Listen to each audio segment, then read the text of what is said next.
Shalom, shalom, shalom, shalom, shalom. Ben écoutez, c'est dimanche aujourd'hui, hein, donc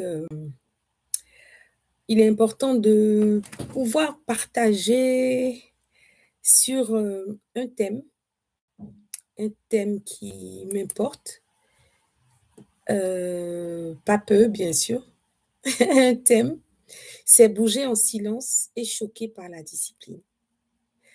Tu vois, aujourd'hui, les chrétiens, je ne sais pas si tu t'es rendu compte, on aime avoir des résultats, mais on n'aime pas euh, bouger pour ces résultats-là. On n'aime rien faire, en fait, pour ces résultats.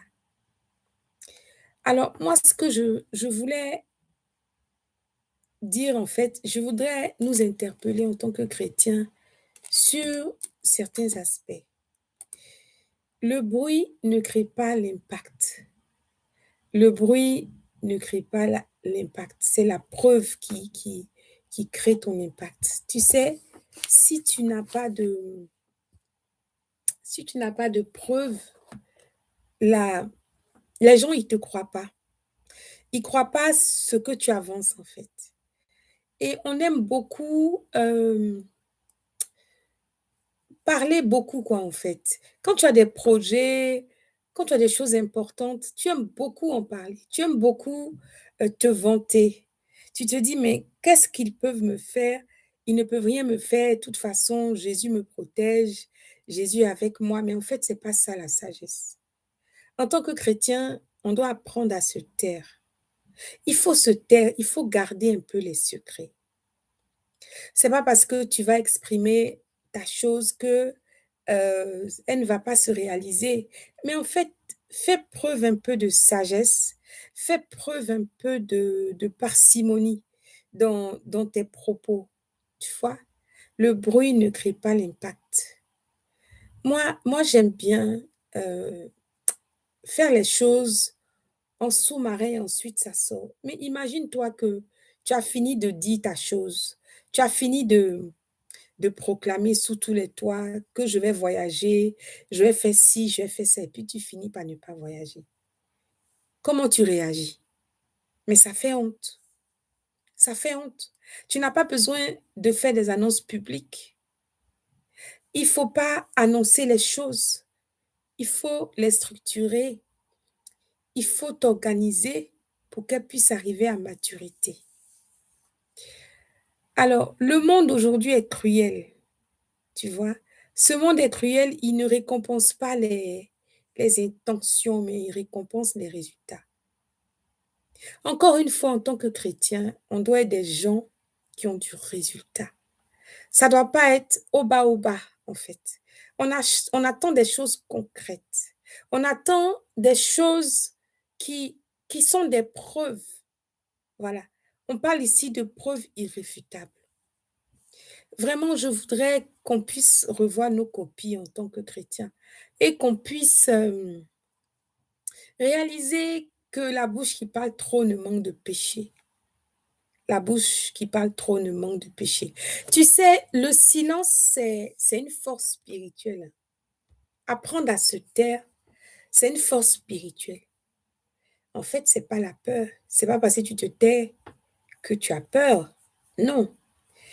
C'est parce que tu as la maîtrise, parce que tu as la maturité, parce que tu as une certaine construction intérieure qui fait que tu parles pas pour parler, tu vois.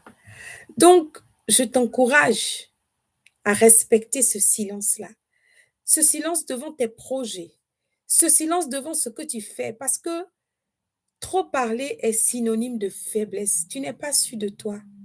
C'est pour ça que tu parles trop. C'est pour ça que tu as agité. Tu as agité comme ça parce que c'est un signe révélateur de faiblesse, tu vois. C'est un signe révélateur de manque de maîtrise. Et ça montre que à l'intérieur, tu es encore un enfant, une enfant. Tu, tu n'es pas construit, en fait. C'est dommage de te le dire. Et c'est aussi peut-être ma triste réalité. Mais Dieu prépare les grandes destinées dans le secret. Dieu prépare les grandes destinées dans le secret. Tu vois? Euh, Lorsque l'ange Gabriel a apparu à Marie, il lui a dit, je vous salue, Marie, pleine de grâce. Dans la version même anglaise, c'est plutôt mis congratulations. Tu vois, félicitations. Et le Seigneur lui a révélé quelque chose. Et cette chose-là, elle était cachée. Jésus est né dans une étable cachée. Jésus euh, est resté caché avec sa famille, s'enfuit, hein, loin de Pharaon. Il est resté caché jusqu'à ce que sa destinée se réalise.